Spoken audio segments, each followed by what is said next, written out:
नमस्कार प्रेक्षकांनो, आजच्या भागामध्ये आपण बघूया. इथे भूमीने अथर्वला सगळ्या फाईल्स वगैरे चेक करायला आणायला सांगितलेले असतात आणि आकाशला शांतपणे त्या सगळ्या फाईल्स चेक करायला सांगितलेले असतात.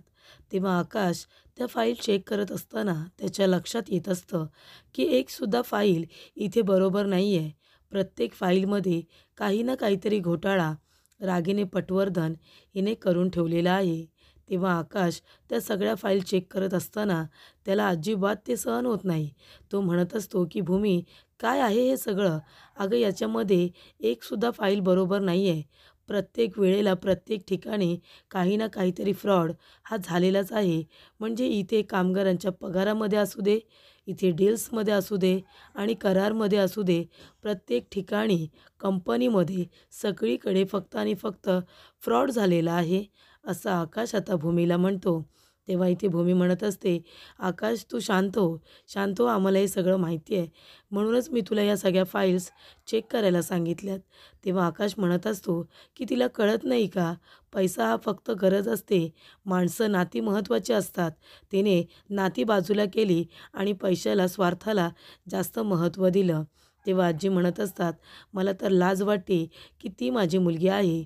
ती माझी मुलगी असण्यापेक्षा मला मुलगी नसती ना तर बरं झालं असतं.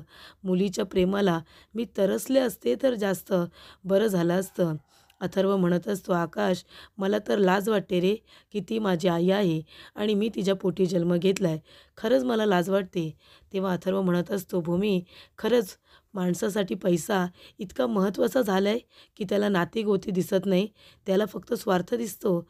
तेव्हा आजी म्हणते, हो ना रे आकाश, बघितलंस ना तू, म्हणजे जी रागिनी मला इतकी महत्त्वाची होती, जिच्यासाठी मी सगळं काही करत होते, तिच्यावरती आंधळा विश्वास ठेवत होते आणि तिने काय केलं, तिने माझ्या जवळचा, माझा सगळ्यात लाडका मुलगा, माझी सून यांना तिने माझ्यापासून दूर केलं.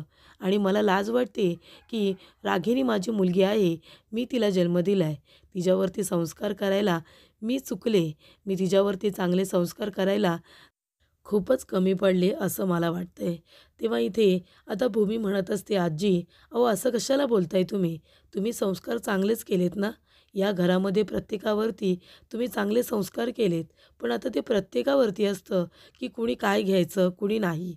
आता तुम्हीच बघा ना, या घरामध्ये सगळे चांगले आहेत, फक्त रागिनी आत्यांना सोडून आणि अभिला सोडून. तेव्हा इकडे अथर्व म्हणतो, हो तू बरोबर बोललीस ताई. आता बघ ना आजी, अगं आईने सगळ्यांवरती काही संस्कार केलेत का? अजिबात नाही. पण बाबांचे गुण माझ्यामध्ये आलेच ना. आणि अभिमध्ये हे आईचे गुण आले. अभि फक्त आईचं ऐकतो आणि मला बाबांचं म्हणणं पटत असतं. मग बाबांनी जे माझ्यावरती संस्कार केलेत, मी चांगला वागतोय ना, पण अभि नाही वागत तसा. तेव्हा मानसी म्हणते, अगदी बरोबर. आता आई तुम्हीच बघा, माझ्यावरती आणि भूमिताईवरती आमच्या घरातून संस्कार झाले आणि प्रशांतवरती सुद्धा. पण पौर्णिमा पौर्णिमा आईसारखी आहे, ती नाही आमच्यासारखी अजिबात. असं असतं. म्हणजे प्रत्येक मूल हे त्याच्या विचाराने बनतं, त्याच्या स्वार्थाने बनतं आणि तसंच झालं आहे. तेव्हा इथे अथर्वच्या मोबाईलवरती आता मेसेज येतो आणि तो म्हणतो की मनू लवकर बातम्या लाव. आणि इथे बातम्या लावल्या जातात. त्याच्यावरती आता महाजन कुटुंबाची इज्जत अगदी चव्हाट्यावरती कशी आली आणि महाजन कुटुंब कसं दोषी आहे हे सगळं सांगितलं जातं. तर तर इथे अलिबाग वार्ता हे न्यूज चॅनल सगळीकडे जास्तीत जास्त प्रमाणात बघितलं जातं आणि त्याच्यावरतीच आता अशी बातमी छापून आलेली असते. ती मुलगी म्हणत असते की रागिनी पटवर्धन यांनी तर कारस्थानं केलीच, ते आपल्या सगळ्यांनाच माहिती आहे. पण एवढं सगळं कारस्थान चालू असताना इथे महाजन कुटुंबांना काही कळलं नाही का? पण असं वाटतंय की महाजन कुटुंबातील गजानन महाजन हे सुद्धा तसेच असतील. त्यांनी सुद्धा आपल्या बहिणीला फसवलंच असेल ना, म्हणून तर त्यांनी आपल्या भावाचा काटा काढायचं ठरवलं आणि म्हणून तर हे सगळं प्रकरण आज महाजन कुटुंबामध्ये घडलेलं आहे की त्यांची इज्जत सगळीकडे गेलेली आहे. त्यांनी सुद्धा फ्रॉड केले असतील, त्यांनी सुद्धा लोकांना फसवलं असेल, तर इथे त्यांना त्यांचा कर्मा मिळालेला आहे असं सगळीकडे सांगितलं जाते. तेव्हा आजी म्हणत असतात, "अजिबात नाही. माझा मुलगा असा नव्हता. तुमचे आजोबा असे अजिबात नव्हते. त्यांनी तर चांगल्या पद्धतीने व्यवसाय केला आणि माझ्या मुलानेसुद्धा सगळं अजून नावारूपाला आणलं. त्याने कधीच कुठे फ्रॉड केला नाही. कधीच कुणाला फसवलं नाही. हे सगळं खोटं सांगितलं जाते. माझा मुलगा खूप चांगला होता. माझा नवरा, तुमचे आजोबा खूप चांगले होते." असं आजी म्हणता त्यांना चक्कर येते आणि आजी खाली कोसळतात. त्यांना खूप मोठा धक्का बसतो. हे सगळं कारस्थान दुसरं तिसरं कुणाचं नसून हे कारस्थान असतं अभिजितचं. त्यानेच इथे रागिणीबरोबर महाजन कुटुंबाची इज्जत आता चव्हाट्यावरती आणलेली असते. त्याला माहिती असतं आमची इज्जत तर काय आता राहिली नाही आहे, पण जर महाजनांची इज्जत इथे आता चव्हाट्यावरती आणली तर मात्र काहीतरी आपल्या फेवरमध्ये जाऊ शकतं. म्हणजे ज्या ठिकाणी सगळीकडे फक्त रागिनी पटवर्धन हिची आता इज्जत गेलेली आहे, ज्या चॅनलला फक्त एकच न्यूज चालू आहे की कसं रागिनीने आपल्या भाषेच्या पाठीमध्ये खंजीर खुपसलं, त्याला मारण्याचा प्रयत्न केला, बिझनेस हडपण्याचा प्रयत्न केला. तिने हे सगळं स्वार्थासाठी आणि इथे सगळं प्रॉपर्टीसाठी केलं. आत्तापर्यंत तिने जे काही केलं सगळं पैशासाठी केलं. ही बातमी चालू असताना इथे आता महाजनांची इज्जत काढलेली असते की एवढं कारस्थान करूनसुद्धा कुठल्या लोकांना काही कळणार नाही. पण त्या लोकांची चुकी असल्यामुळे त्याने डोळे बंद करून या गोष्टींवरती विश्वास ठेवला आणि म्हणूनच आज हे सगळं प्रकरण घडलेलं आहे. तेव्हा पौर्णिमा म्हणत असते, "अभिजित, हे सगळं करून काय मिळालं? म्हणजे तुम्ही महाजनांची इज्जत का काढलीत? अहो इथे तर सगळ्यात जास्त इज्जत आईंचीच गेली आहे ना." तेव्हा इथे आता अभि म्हणत असतो, "आईची इज्जत गेली, त्याचबरोबर आपली पण गेली. मग महाजनांची का ठेवायची? अलिबाग वार्ता अलिबागमध्ये सगळ्यात जास्त बघितलेला चॅनल आहे आणि त्याच्यावरती जर महाजनांची इज्जत गेली तर त्या लोकांना त्याचा काहीतरी परिणाम भोगावा लागेल आणि मग जे काही करायचं आहे ते तोच करेल." तेव्हा पौर्णिमा म्हणते, "तो म्हणजे कोण?" तर इथे डॉक्टर चेक करायला आलेले असतात आजीला. आजीचं BP शूट झालेलं असतं, त्याच्यामुळे आजीला चक्कर आलेली असते. डॉक्टर चेक वगैरे करतात. आजी मनातल्या मनात म्हणत असते आणि हळू पुटपुटत असते की माझ्या मुलाने काय नाही केले, तुमच्या आजोबांनी काय नाही केले, हे सगळं त्या रागिणीने केलं आहे. तेव्हा इथे आकाश म्हणत असतो, "आजी शांत हो आजी, हे बघ तुला बरं वाटेल, तू काळजी करू नको हां. शांत हो बरं, तू काहीही बोलू नकोस." तेव्हा डॉक्टर म्हणत असतात की त्यांनी कसल्या तरी गोष्टीचं खूप जास्त टेन्शन घेतलं आहे आणि आता त्यांना कुठलीही गोष्ट सांगू नका, नाहीतर त्यांना खूप मोठा धक्का बसेल. आधीच त्यांचं BP शूट झालेलं आहे, म्हणूनच त्यांना चक्कर आली. तेव्हा भूमी म्हणते, "डॉक्टर काही घाबरण्यासारखं नाही आहे ना? आता पुन्हा आजींना तसं होणार नाही ना?" डॉक्टर म्हणतात, "अजिबात नाही होणार. मी त्यांना इंजेक्शन देते आणि मी त्यांना गोळ्यासुद्धा लिहून देते. तुम्ही त्यांची काळजी घ्या. त्यांना धक्का बसेल असं काही करू नका." तेव्हा इथे आता डॉक्टर जायला निघालेले असतात. आजींना इंजेक्शन वगैरे दिलेलं असतं, गोळ्या लिहून घेतलेल्या असतात. त्याच्यानंतर इथे अथर्व डॉक्टरांना सोडायला जातो. तेव्हा आकाश म्हणत असतो की "आजी शांत हो, तुला काही होणार नाही आहे." तेवढ्यातच इथे भूमी म्हणत असते, "आकाश, मी आजींसाठी दूध घेऊन येते. ते जरा दूध प्यायला ना की त्यांना बरं वाटेल." "माणसे चल आपण जाऊया." तेवढ्यातच इकडे कारखानीस यांचा आकाशला फोन आलेला असतो. तेव्हा आकाश म्हणतो, "हां कारखानीस बोला ना. हे बघा तुम्हाला जे काही बोलायचं आहे ऑफिसमध्ये बोला, मी उद्या ऑफिसला येतो आहे." तेव्हा कारखानीस म्हणतात, "त्याची काही गरज नाही आहे. आपल्या दोघांची डील होणार होती, पण आता ती डील होणार नाही आहे. मी माझ्या टीमजवळ बोलतो आणि योग्य तो निर्णय घेतो, पण आता तरी आपण पुढे जात नाही आहोत," असं सांगितलं जातं. तेव्हा आकाश म्हणतो, "ठीक आहे, काहीच हरकत नाही." त्यानंतरला इथे रागिणीचं ताट आलेलं असतं जेवणाचं. त्याच्यामध्ये एक तिला पोळी दिलेली असते आणि वरण भात दिलेलं असतं. तेव्हा इकडे रागिणी म्हणते, "हे खायचं आहे मी, हे खायचं आहे का?" तेव्हा इथे हवालदार मॅडम म्हणतात की "खायचं असेल तर खा, नाही तर राहा तशीच उपाशी. तू काय मॅडम आहेस का कोणी मोठी?" तेव्हा इकडे आता एक बाई तिथे आलेली असते, म्हातारी असते. ती म्हणत असते की "ही मोठी मॅडम आहे ना, भाच्याच्या पाठीमध्ये खंजीर खुपसून इथे आलेली आहेस ना. अगं मी बघ, मला माझ्या नवऱ्याचा राग आला, दिली माझ्या नवऱ्याला लावून आणि इथे आली आहे. सगळ्यांच्या समोर त्याचा खून करून इथे आली आहे. तुझ्यासारखं नाही, भाच्याच्या पाठीमागे खंजीर खुपसून खुपसून इथे आली आहे." तेव्हा इकडे जेवायचं असेल तर जेव, नाही तर राहा उपाशी. तेव्हा इथे रागिनी म्हणते, "तुला काय माहिती आहे गं माझ्याबद्दल?" तेव्हा ती बाई म्हणते, "सगळं माहिती आहे मला." तेव्हा रागिनी त्या जेवणाकडे बघत असते आणि तिला आठवत असतं, इथे तिची आई तिला म्हणत असते, की "सगळं काही तुझ्या आवडीचं बनवलं आहे. आता तुला खायचं आहे." पोळ्या, लोणचं, तिच्या आवडीची भाजी. पण इथे मात्र भाजी भेंडीची असते. तेव्हा आजी म्हणत असतात, "भेंडीची भाजी? पण ही भाजी तर तुला अजिबात आवडत नाही." "सदा, ए सदा, लवकर इकडे ये." "काय रे हे सदा? तुला किती वेळा सांगितलंय, रागिणीला इथे भेंडीची भाजी आवडत नाही. तिच्यासाठी दुसरं काहीतरी खमंग इथे काकडी वगैरे घेऊन ये जा. तिला नाही आवडत तरी पण का आणलीस?" तेव्हा इकडे आजी म्हणत असते, "रागिनी, तुला जे काही हवं आहे ना ते अजून सांग हां. एवढं तर सगळं तुझ्या आवडीचंच आहे."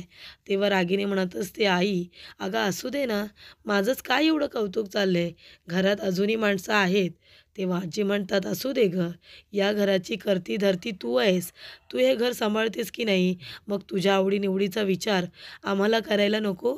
म्हणून तुला जे हवं आहे ना, ते या घरामध्ये आधी बनणार आणि बाकीचं नंतर. प्रत्येकाच्या आवडीचा एक पदार्थ आपल्या घरामध्ये बनतो ना, त्याच्यामध्ये तुझ्या आवडीचा पदार्थ रोज बनवला जाईल." असं आता आजी म्हणत असतात आणि म्हणतात, की "आज माझ्या लाडक्या लेकीला, करत्या-धरत्या लेकीला किती करतेस गं तू या घरासाठी? मला काही माहिती नाही आहे का? म्हणून आज मी तुला माझ्या हाताने भरवणार आहे." तेव्हा आजी रागिणीला आपल्या हाताने भरवतात. ते सगळे क्षण आता तिला आठवत असतात आणि मग ती त्या जेवणाकडे बघते, जे पोलीस स्टेशनमध्ये तिला भिकाऱ्यावाणी दिलेलं असतं. एक चपाती, वरण-भात आणि हे सगळं तिला आठवल्यानंतर तिला फार त्या गोष्टीचं वाईट वाटतं. तर इथे भूमी विचारात असते. तेवढ्यातच तिथे आता माणसी येते आणि म्हणत असते, "भूमीताई, आजींना दूध प्यायला दिलं गं. पीत नव्हत्या त्या. त्यांना बरं वाटत नव्हतं. पण तरीसुद्धा जबरदस्तीने मी त्यांना प्यायला लावलं. आता त्यांना बरं वाटतंय आणि आकाश भाऊजी त्यांना हॉलमध्ये सुद्धा घेऊन आलेत. तू नको काळजी करू. आता आजी बरे आहेत."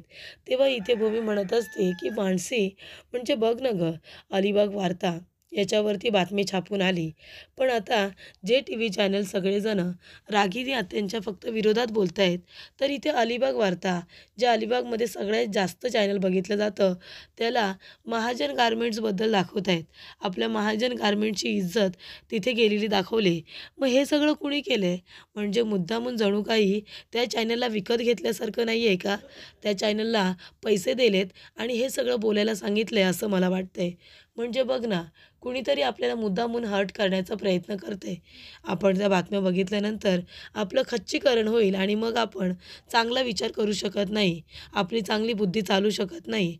आपण योग्य तो निर्णय घेऊ शकत नाही. कारण आपलं खच्चीकरण झालेलं असतं आणि कुणीतरी मुद्दामून जाणून-बुजून असं करतंय आपल्याबरोबर, आपलं डोकं चालू नये म्हणून. पण इथे हे सगळं कोण करतंय ना, नक्कीच शोधून काढायला हवं. आपल्या लोकांना त्रास होईल असा विचार कोण करत असेल? असं इथे आता भूमी म्हणत असते. तेव्हा इकडे अभिजित आणि पौर्णिमा या दोघांचं एक कारस्थान आहे, हे आता महाजनांना माहिती नसतं.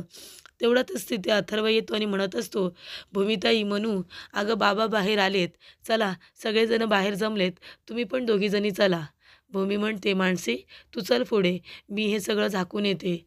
तेव्हा ती भाजीवरती झाकण ठेवून आता बाहेर लगेचच जाते. तेव्हा इकडे राजाकाका बाहेर आलेले असतात. राजाकाका म्हणत असतात, की "तुम्ही सगळ्यांनी मला माफ करा. माझी बायको तुमच्याबरोबर जे काही वागली सगळं चुकीचं होतं. रागिनी असं वागू शकते या गोष्टीवरती माझा विश्वासच बसत नाही आहे. पण तिने आपल्या सगळ्यांनाच फसवलं. आपल्या सगळ्यांनाच तिने अंधारात ठेवलं. पण ती जे काही वागले, जे काही तिने कारस्थान केले, माफी मागण्याच्या सुद्धा लायकीचं नाही आहे. पण तरीसुद्धा मी माझ्या समाधानासाठी तुमचे हात जोडून माफी मागतोय. तुमची पाया पडून माफी मागतोय. खरंच सांगतोय, मला मनापासून माफ करा." बघा ना, म्हणजे रागिनीने काय हे केलं? प्रॉपर्टीसाठी ती एवढं खालच्या पातळीला गेली. तेव्हाच मी विचार करायला हवा होता, जेव्हा तिने माझं घर-दार, माझा कामधंदा सोडून मला ती इथे घेऊन आली आणि इथे आल्यानंतर तिने हे सगळं कारस्थान केलं. मला आधी जर माहिती असतं ना, तर मी इथे आलोच नसतो. तेव्हा अभि म्हणतो, "बाबा शांत व्हा ना. हे बघा, आईने जे काही केलं, सगळं आपल्यासाठीच केलं ना. हे बघा, तुम्ही आईला नका चुकीचं समजू." तेव्हा इकडे आता राजा काका मागे वळून त्याच्याकडे बघतात. तर इकडे अभिजितकडे रागाने बघितल्यानंतर अभिजितला आपली चूक कळते. तेव्हा पौर्णिमा त्याला हाताला धरून आता बाजूला करते. तेव्हा राजा काका म्हणत असतात की आई खरं सांगतोय, तुमच्या पाया पडतो. रागिनी अशी वागेल या गोष्टीचा मी कधी विचारच केला नव्हता. तिने कुणालाच नाही सोडलं. तिने प्रत्येकाला या घरामध्ये त्रास दिलाय. म्हणजे बघा ना, तिने आपल्या सख्ख्या भावाला नाही सोडलं. कुणी आपल्या भावाबरोबर असं वागू शकतं का? पण तुम्ही बघितलंत ना, इथे रागिनीने हे सगळं मुद्दामून केलं. प्रॉपर्टीसाठी केलं. फक्त तिच्या भावालाच नाही, तिच्या इथे आता भाच्यालासुद्धा मारण्याचा प्रयत्न केला. भूमीला किती त्रास दिला. रागिनीने हे जे काही केलं आहे ना, त्याची शिक्षा तर तिला मिळायलाच हवी. आणि तिच्या बरोबरीने आम्हीसुद्धा सगळेजण गुन्हेगार आहोत की आम्ही तिच्या कुटुंबातला भाग आहोत.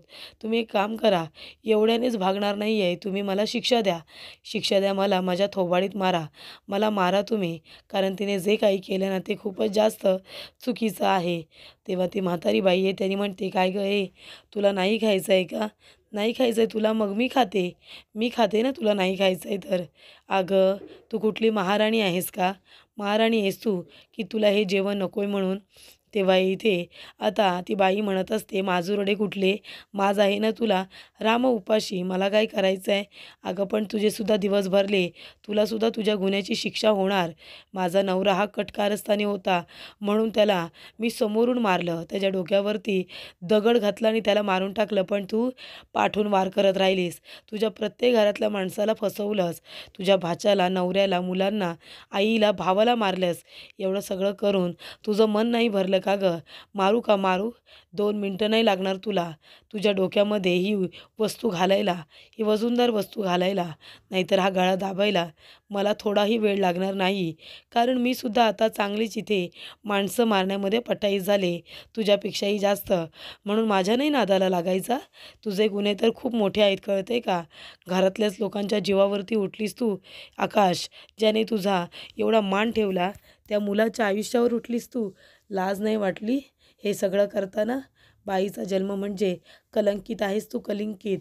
तेव्हा तिथे हवालदार मॅडम येतात आणि म्हणतात, काय चाललं आहे तुमचं? शांत व्हा दोघीजणी, काय बाजार चालला आहे?